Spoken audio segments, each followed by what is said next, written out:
It's easy to lose track of where I am when I am wearing the Vision Pro, and it's thrilling. I am on a FaceTime call with a colleague in San Francisco. I see her in 3D in front of my face, part of a sweeping landscape of apps and images laid out in front of me like an iPad exploded into space. After our call, I hang up and with the headset still on, turn a dial to draw back the virtual landscape, revealing the reality outside the Vision Pro. Our video team all around me to capture the experience. Worlds within worlds within worlds. I have dreamed of the future in VR and AR headsets for years, Oculus, Magic Leap, HoloLens, and countless others. But living in the Vision Pro for the past week has been one of the most complex experiences of all. It's one of the hardest products I have ever had to evaluate.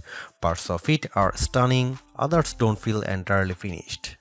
It's unbelievably expensive, $3,500 and up, and only in the US for now, but also full of futuristic parts at every turn.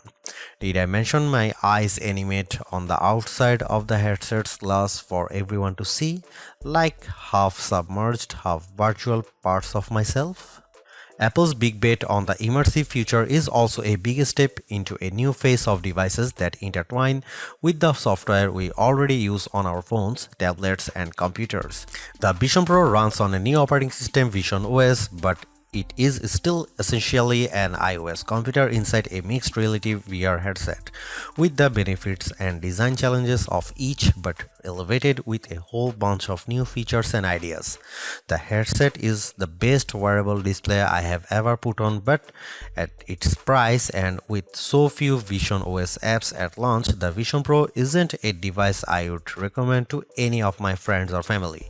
If you are in the immersive industry and can afford one, then that's another story. But for anyone else, I would recommend you get a free demo at an Apple store, marvel at its features, and wait and see. That said, I can't stop thinking about it. Also, I reviewed most of this in the video. I am still inside. There is a lot of pressure on the new Apple Vision Pro, Apple's long-awaited entry into the world of computers you wear on your face. Apple claims that the Vision Pro, which starts at $3,499, is the beginning of something called spatial computing, which basically boils down to running apps all around you. And the company's ad for it do not hedge that pressure even a little. They show people wearing the Vision Pro all the time. At work, doing laundry, playing with their kids. The ambition is enormous to layer apps and information over the real world to augment reality. There is a class of VR headsets capable of mixed reality that passes video which is captured with cameras on the outside to displays on the inside. Meta's Quest Pro and Quest 3 have mixed reality functions, and so do the HTC Vive XR Lite and Virtuo's high-end PC VR headsets. Apple's Vision Pro is the most advanced blend of mixed reality in a standalone device that I have ever experienced. The Vision Pro is started with cameras and sensors, multiple cameras on the outside, a LiDAR sensor and true depth camera, infrared sensors and more cameras underneath, and extra eye tracking cameras and sensors on the inside. There are no controllers. Every interaction is done with your eyes and hands, or via speaking to Siri using the built-in microphones. Hand and eye tracking even works in the dark. Light is needed for room tracking, but not for hand tracking. Lying in bed one night, I watched movies on my bedroom ceiling. Although the Vision Pro has its own apps, it runs many iOS apps too. It's hooked into iCloud as well as Apple services like iTunes, Apple TV Plus, and Arcade. There's an M2 chip inside which equates to roughly the same processor in the 13-inch MacBook Air or the last iPad Pro models. The display quality and the finest interface make the Vision Pro feel like it's in a whole other class, though the dual 4K micro OLED displays, a technology that will make its way to other headsets in the future, are rich, vibrant, and way above what competing devices offer. Apple's hand and eye tracking is always on and often fantastic. Also, the Vision Pro requires no room setup at all. The depth mapping and spatial awareness happen invisibly, something I haven't seen before either. As my colleague said, the Vision Pro looks like an iPhone merged with a Meta Quest. The outer part of the Vision Pro, all the processing and outer displays, has the aluminum and glass contours of an iPhone, but the top buttons, including a large rotating digital crown and a flat clickable button for Apple Pay and camera capture, are like an Apple Watch. It feels dense and I want to protect it from damage. The headsets required light shield and cushions resemble the spacers on VR headsets like the Quest, but they attach far more easily, magnetically snapping on and off. The side arms of the Vision Pro are where the speakers live in bubble-like buds that protects down to a wearer ears like the Quest. The head straps snap on easily and are now removed via a little tug on orange fabric pull tabs. It's a sleek design that has surprisingly comfy materials. The Vision Pro's box is big, but the Vision Pro itself is pretty small, about the same size as a Meta Quest 3. It's heavy too, approximately 1.3 pounds, and that's not including the battery pack compared to the roughly 1.1 pound Quest 3. The box is filled with accessories like two head straps for different fits, an extra face cushions, a proprietary battery with a cable, a cushioned front cover cozy for the headset's glass front, a USB-C 30-watt charging adapter, a USB-C cable, an Apple polishing cloth, and an instruction manual. Apple doesn't usually do instruction manuals, but the booklet is a guide to attaching the battery, adjusting the fit, and operating the headset. It's a sign that setting up and navigating this special computer is a whole new universe and not always intuitive. Unlike many VR headsets, Apple's Vision Pro doesn't work with glasses at all. That's a trend I have seen coming for years and it's upsetting. Instead, Apple requires prescription lens inserts made by Zeiss that cost anywhere from $99 to $149. Meta and other headset manufacturers also have prescription insert options. I have been using a pair of lenses with the Quest 3 made by Zenni. But most other VR headsets also have spacers that allow the wearer to wear glasses too. The Meta Quest Pro, for instance, allows glasses.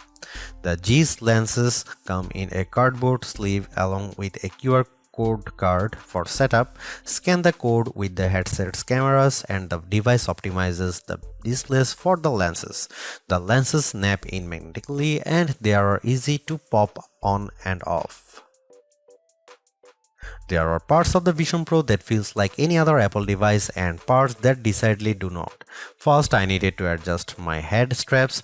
The pre-attached solo knit headband feels like a paddle ski Google head strap stretching around the back of my head and tightening with a knob on the side. It's comfy at last, but after half an hour the headset feels top heavy and pushes in on my cheeks a bit.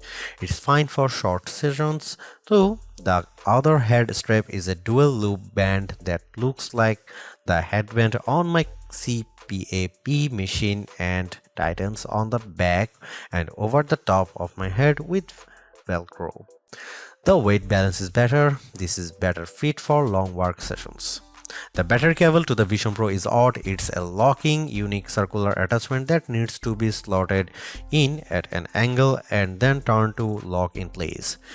It is to prevent losing power when using Vision Pro, but it also means you can't use a regular USB-C cable to power up or charge the headsets unless you route it through the Vision Pro's large, heavy battery, which weighs about 0.75 pounds. I just put the battery beside me and sometimes tuck it in my pocket. The fabric-covered cord to the battery, which isn't removable, is long enough to tuck nearby, but not long enough to snake across a room. Like an iPad or Mac, you can bring your iPhone near to the Vision Pro to start setting it up and it copies your account over easily. Familiar opt-ins are offered: Apple Pay, location services, and sharing data with Apple. Others are less familiar. An eye tracking setup like a video game has you stare at a ring of colored dots and tap your fingers to click on each one. The headset has me stretch my hands out to scan them. Then there is Persona Setup, which scans your face into an uncanny avatar for FaceTime and also puts your eyes on the front of the headset. Welcome to the weirdness.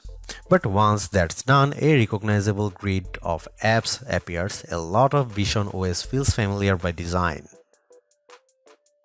Apple's iOS-based mixed reality OS is its unique software advantage versus any other VR or AR headset out there, and it immediately shows. Once my iCloud account is added, all my hundreds of thousands of emails are there. There are my photos, my notes, my documents, and my Safari bookmarks. An app grid pops up when you press the digital crown, similar to an Apple Watch, but opening apps brings up resizable windows like an iPad in multi-windowed stage manager mode. Apps can be placed anywhere, resized and dragged forward or back in space. That's also true for 3D apps. For the most part, I could widely layer 3D games, What the Golf, Cut the Rope 3, and puzzling places side by side while also watching sports. The apps overlap and ghost over each other, but each one only activates when you look at it and tap your fingers. It can get confusing, but the possibilities of simultaneous work are fascinating. Controls take getting used to. Any icon or button I look at is highlighted, grows in size of glows, and tapping my finger selects it. It's jarring at first but intuitive. Control Center, a pull-down menu on iPhones, is a hovering dot that floats above my field of view. It becomes an arrow when I stare at it, then expands into a familiar controls for Wi-Fi, Bluetooth, and screen recording, which has been super helpful for this review. That control dot can be shifted higher up in settings but sometimes gets in the way when watching movies or playing immersive games. There are some missing settings I am used to in iOS that are not in Vision OS, and there is no FaceTime app. Instead, in the main app grid, there is a toggle for people where contacts can be pulled up and FaceTime calls started. The Messages app lets me respond to people, including green bubbles. AirDrop is here and it works as easily as on iOS. So is the Files app, so I can upload things through a phone or iPad or Mac and pull them up there, or vice versa. It's really easy to hop back and forth between devices, or a lot easier than on something like a MetaQuest. Apple's mixed reality tricks on Vision Pro are ever present and a huge part of how the headset works. Much like the Quest 3, the headset uses its pass-through cameras to see the real world in 3D while layering virtual displays and apps on top.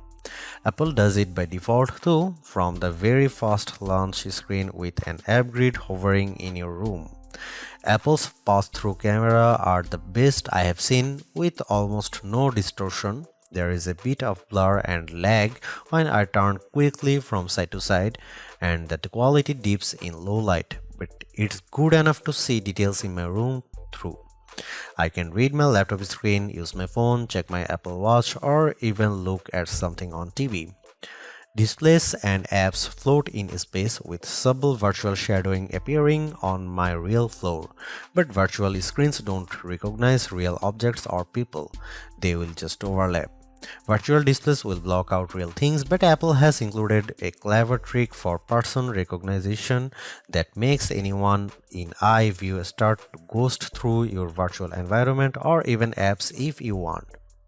It's designed to help with presence and feels like a visual version of Apple's adaptive audio on AirPods that lets conversation in. Turning the large digital crown on top of the headset brings a virtual environment in like a curtain. It can be partial or full. When fully surrounded, you are basically in VR. The crown controls volume too. When you gaze at the volume icon, switching functions from whatever you were previously controlling like it's powered by mind control. There are several immersive environments you can work in, although I expected more. There is the moon, the edge of a volcano in Haleakala, a snowy forest in Yosemite, a lakeside at Mount Hood, a white sand desert, or several filters that tint the pass-through environment. Some apps also have their own sub-environments such as Apple TV, which offers a curtained black box movie theater mode, and Disney Plus, which has some themed Star Wars and Avengers environments. Even though Vision Pro doesn't do any room setup to map your room, as basically any other headset I have ever used has done. It still has room awareness. This shocks me. It's scanning and using depth mapping invisibly. When I get too close to an object, the virtual things in front of me go transparent and the headset wants me to move back. It's a real-time warning system. And yet, there doesn't seem to be a lot of blending of virtual and reality in apps or environments. I haven't seen virtual things hop on my sofa or run behind furniture. I haven't placed apps on walls or turned windows into aquariums. Apple's AR kit on iOS already can do this, but so far Vision Pro isn't emphasizing these tricks. I am curious why not. Vision Pro does love showing my hands too. Real hands show up over virtual displays in VR like games and apps and can always be seen. They are outlined in a fuzzy border like they are green screened, but the effect is impressive. It also means I can always check my watch and read messages. Apple is clearly thinking of Apple Watch wearer here. One thing that happens subtly and impressively is spatial audio. I watched the AFC Championship game on Paramount Plus on a window in Vision Pro as I reviewed this, and the sound is coming from the TV area like it's hanging there. Apple says audio is realistically echoed around a room based on the sensed dimension. All I know is it sounds natural and helps create the illusion I am looking through glasses at things in the real world. Is the isolation too perfect sometimes though? I watch movies with AirPods Pro buds in, tuning my living room into a movie theater. After a while, my son taps me on the shoulder and asks if I am asleep. I say of course not, but my wife says she doesn't like this, that I am so removed from everything. My son calls it a phone for my face. They have a point. My wife also says she is concerned about me getting lost in digital memories. Part of me thinks this is very real, and another part of me thinks this is an extension of what's already happened on our phones. While the Vision Pro creates presence by showing the real world through its pass-through cameras or even replicas of my eyes, it also allows me to close this off, even sealing my audio world completely with AirPods. I can be in my own world, inches from my own family. The very first thing I noticed about the Vision Pro in my first demo was how good the displays were. The 4K resolution per eye micro OLED display tech Apple uses is basically the Retina moment for VR and AR. It is vivid, richly colored, HDR, and just stunning. Not only is it good enough for movies, something Apple is touting constantly, but it's better than any TV in my house. There are limits though. Apple isn't specifically confirming the field of view, but it feels a bit smaller than the Meta Quest 3, like seeing an amazing monitor through a scuba mask. The headset's refresh rate is generally around 90Hz but can go up to 100Hz. Some VR headsets can do 120Hz, but the Vision Pro looks great for film and video and seems fine for games so far too. This type of super high-res display works through some cognitive magic. Apple uses forwarding rendering, which uses eye tracking to improve detail where you are looking while decreasing resolution in your periphery. It's not noticeable during use, but in screen captures recorded in Vision Pro's iOS like screen recording mode, which you can see in our video, you can see areas that are less detailed in the areas I am not looking at. Also note that the screen captures in this review have clearer and less clear areas too. That doesn't show up at all in headset, where the experience looks incredibly vivid and crystal clear. Right now, the closest thing to a killer app the Vision Pro has its cinema level video playback. That's a hard sell for a $3,499 headset, but if you go for a demo and see it, you'll probably be just as stunned as I have been. Movies can float in your room like hovering TVs or be placed in a virtual cinema mode. Apple supports 3D films and a number of Apple TV purchases in my library have been up-converted for free. Dune, Ready Player One, Mad Max Fury Road and the recent Star Wars films. Disney Plus has a bunch of 3D films too. Avatar, The Way of Water, a movie I wondered about seeing in a high-end 3D headset since I saw it in IMAX in 2022. Looks lovely, it sometimes gives me chills. Apple's also working its own 180-degree immersive video format into Apple TV Plus with a series of shows and programming coming. A few episodes are already available, a 30-minute documentary series called Apple Immersive Adventure with the first episode about Faith Dickey, a highliner crossing fjords in Norway over a tightrope. There is also a 3-minute immersive episode of Prehistoric Planet full of beautiful CG dinos. Alicia Keys' rehearsal room is a video showing her during a recording session, and there is also an immersive nature film of rhinos. Apple's immersive video format feels like 3D IMAX, room filling and detailed.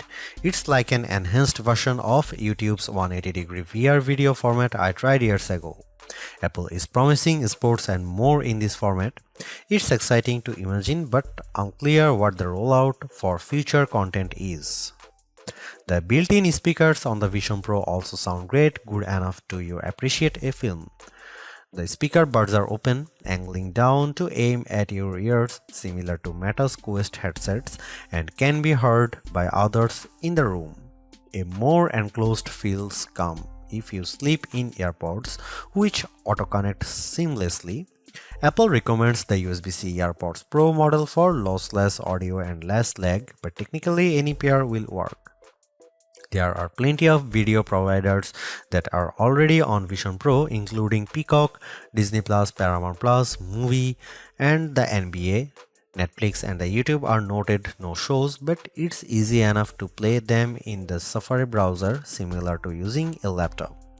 Only one video window plays at a time right now. If I have an NBA game on and then open Peacock to watch Mrs. Davis, the game pauses. It would be nice to keep multiple streams open to scan something with the audio off.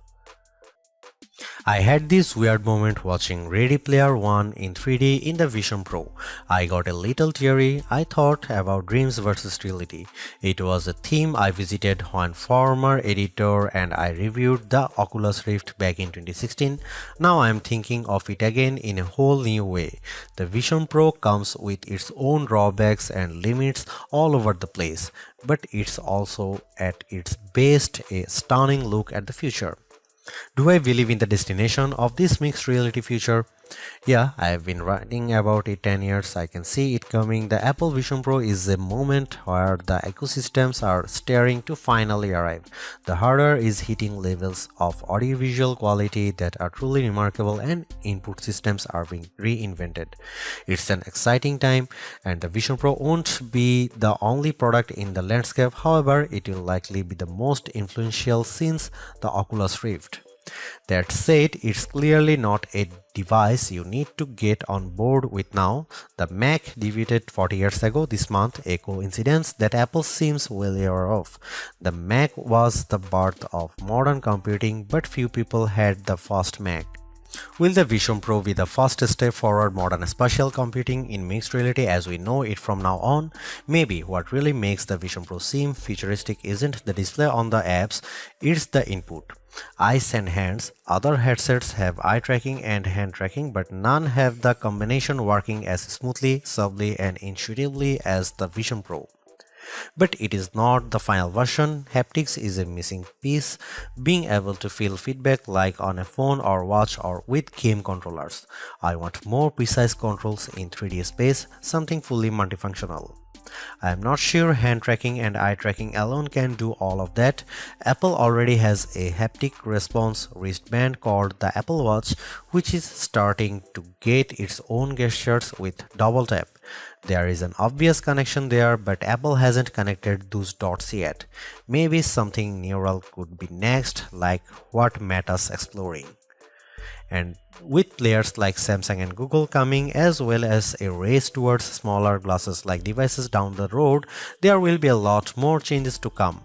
My favorite things to do on the Quest, games and fitness, aren't on the Vision Pro much. I will still use my laptop, phone and iPad as my main computers for now, but I imagine a future version of the Vision Pro as something that could swallow them all up someday. Not today, but I do feel right now that I want to dive back in. Thanks for watching. See you in the next one.